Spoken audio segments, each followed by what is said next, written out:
पंचकोशर ए विकास स्वरूप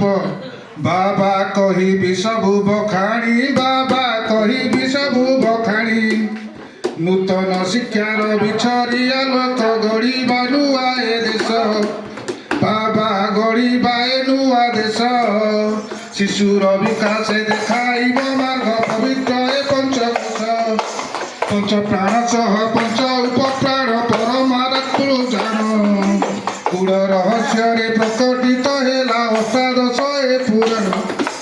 रामायण ठारू महाभारत जे वर्णित होइछि जेते बाबा वर्णित होइछि जेते भारतीय शिक्षा व्यवस्थार चित्र लिखित ए प्रतिवेदे खाली पाठ नुहे गढ़ा जीवन ए नीतिर विलास बाबा नीतिर विलास पांचटी स्तर हेब प्रस्फुटित शिशुर परिप्रकाश अन्नमय कोश प्रथम सोपान सुस्थ रहिब टिकाया बाबा सुस्थ रहिब टिकाया जोग आहारे गढ़ा शरीर दूरे आलस्य माया शारीरिक शक्ति हेले परिपुष्ट जीवन हेब सुंदर बाबा जीवन हेब सुंदर सुस्थ देहे हित लभिब विकास उदय ज्ञान सागर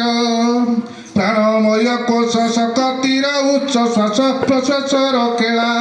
बाबा श्वास प्रश्वास खेला प्राणायामे मन रहिब जीवंत हेब नाही केबे हेला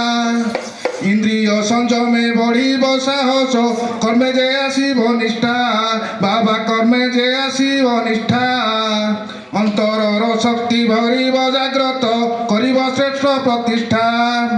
मनमय कोश मनर आधार भावना ओ भावेग साहित्य संगीत कलार स्पर्शरे मनरे आसे आवेग मन हेब स्थिर एकाग्रता वृद्धि जागे सृजनशीलता बाबा जागे सृजनशीलता भल मंद भेद शिशुटी शिखिब बढ़े सहनशीलता विज्ञानमय ए बुद्धिर प्रकाश ज्ञानर गभीर धारा प्रश्न ओ जुक्तिर कसटी पथर करिब तिमिर हरा जागिब खोजिब सत्यर पथ बाबा खोजिब सत्यर पथ ज्ञानर आलोके आगकू बढ़िब जीवनर एही रथ आनंदमय तो अंतिम शिखर परम शांतिर वास बाबा परम शांतिर वास आध्यात्मिक भावे पूरण होइब शिशुर आत्मविश्वास सांस्कृतिक मूल्य नैतिक शिखारे भरिब संतोष मने बाबा भरिब संतोष मने सारा संसार को भाविब जीवने शिशुटी निज जीवने शिक्षणर वार्ता दक्षता भित्तिक कहली जेते बुझाई बाबा कहली जेते बुझाई शिक्षण प्रक्रिया सफल करिब नाम तार पंचपदी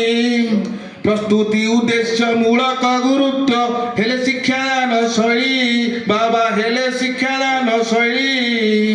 एही जे नियम दक्षता भित्तिक शिक्षादानर प्रणाली आकलन परे मौलिक पर्याय शिक्षा विषय कहिले बाबा शिक्षा विषय कहिले भारतीय ज्ञान विकासर धारा हेमंत वर्णना कले एही पंचकोश एही पंच प्राण पंचपदी भविष्यत एनईपीर लक्ष्य होइब पूरण सार्थक हेब भारत लेख ई शांतनु ता कलम मुनु भाई भौणी कुअली आनंद मनरे तालीम शिविरे दिया हरि बोल करो ताली